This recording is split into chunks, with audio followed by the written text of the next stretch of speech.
Perkenalkan, nama saya Resdi, saya Prodi Manajemen Angkatan 24. Saya akan menjelaskan tentang paragraf. Pengertian paragraf.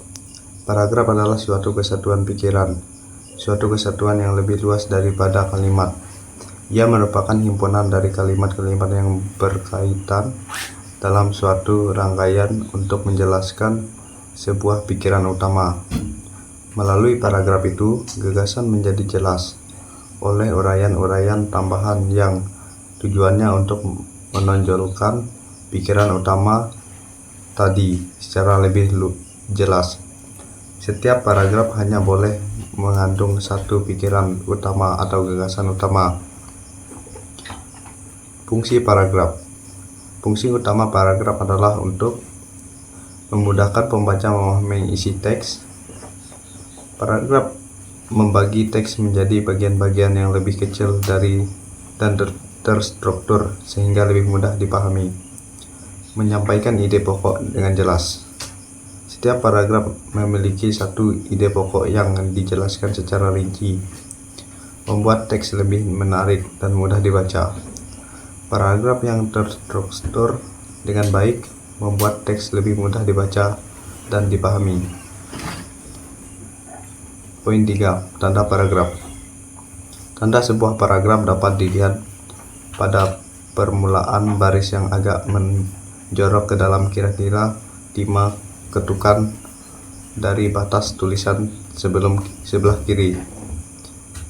Penanda paragraf dapat juga dilakukan dengan cara memberikan jarak yang agak renggang pada paragraf sebelumnya atau sesudahnya. Dengan cara demikian, pembaca mudah melihat dengan jelas batas-batas setiap paragraf. Struktur paragraf. Struktur paragraf memiliki 4 komponen utama: kalimat pembuka, kalimat penjelas, transisi, dan kalimat penutup. Kalimat pembuka. Kalimat pembuka adalah kalimat pertama dalam paragraf yang berfungsi untuk memperkenalkan ide pokok atau topik utama yang akan dibahas. Dalam paragraf tersebut, kalimat ini memberi pengantar dan mengarahkan pembaca pada fokus paragraf. 2. Kalimat penjelas. Setelah kalimat pembuka, kalimat akan mengandung beberapa kalimat yang berfungsi untuk menjelaskan dan mengembangkan ide pokok yang telah diperkenalkan. Kalimat-kalimat ini memberikan informasi lebih rinci, contoh atau bukti untuk mendukung ide pokok paragraf. 3. Transisi. Transisi adalah kata atau frasa yang digunakan untuk menghubungkan antara kalimat-kalimat dalam paragraf. Transisi membantu pembaca dalam mengikuti alur pemikiran dan menghubungkan gagasan. 4. Kalimat penutup.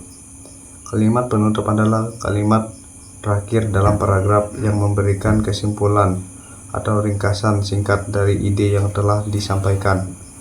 Kalimat penutup dapat merangkum inti dari paragraf dan mempersiapkan pembaca untuk transisi ke paragraf berikutnya. Jenis-jenis paragraf. Berdasarkan fungsinya, paragraf pembuka, paragraf isi, paragraf penutup. Berdasarkan struktur, paragraf deduktif, paragraf induktif. Berdasarkan gaya, paragraf naratif, paragraf deskriptif, paragraf eksposisi, paragraf argumentasi, paragraf persuasif. Demikian yang saya ucapkan. Terima kasih.